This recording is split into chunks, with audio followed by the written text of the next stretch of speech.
بعض مرتبہ بھوک کی کثرت ہوتی ہے، بھوک بڑی شدت سے لگی ہوتی ہے، لیکن ہمیں کھانے کا نظم نہیں ہو پاتا۔ ہم کہیں ایسی جگہ پر ہیں کہ کھانے کا انتظام ہو ہی نہیں سکتا، بڑی مشکل میں ہیں، بڑی دقت میں ہیں، بڑی دشواری میں ہیں، اور ہمیں بھوک کی شدت ستا رہی ہے، تڑپا رہی ہے، پریشان کر رہی ہے۔ تو ایسے حال میں پریشان ہونے کی ضرورت نہیں ہے۔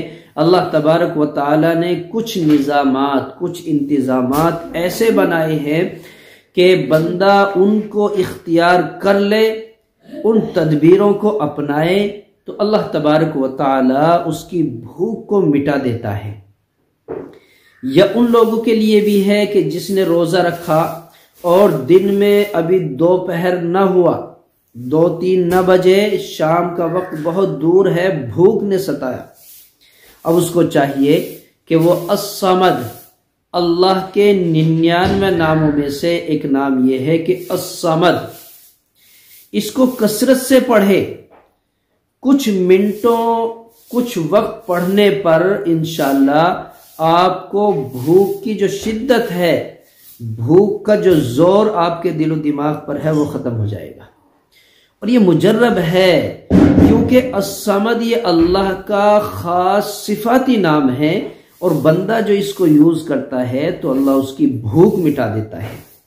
اس کے ایک معنی یہ بھی ہے کہ اس کی بھوک اس معنی کر بھی مٹتی ہے کہ اس کو روزی کی بھوک ہے، پیسوں کی بھوک ہے، یا غربت نے اس کو ستایا ہے، مال دولت کی بھوک اگر اس کو ہے، اللہ تبارک و تعالی اس کی وہ بھوک بھی مٹا دیتا ہے۔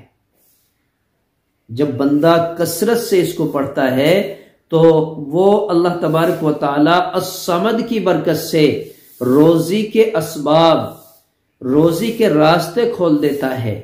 یہ بھی ایک اس کے معنی ہے کہ اللہ بھوک مٹا دیتا ہے۔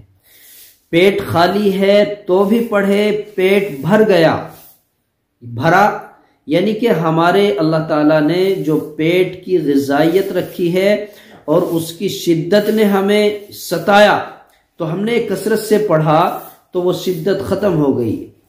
اور ایک بھوکا آدمی غریب ہے، غربت نے ستایا ہے، تو وہ بھی پڑھے، اللہ روزی کے اسباب متعین کر دیتا ہے۔ اس کے بہت سارے فوائد ہیں، وہ بھی انشاءاللہ میں کبھی بتلاؤں گا۔ اب اس وقت میں بھوک مٹانے کا یہ ایک راستہ آپ کو بتلا دیا، آپ اس کو اپنائیے۔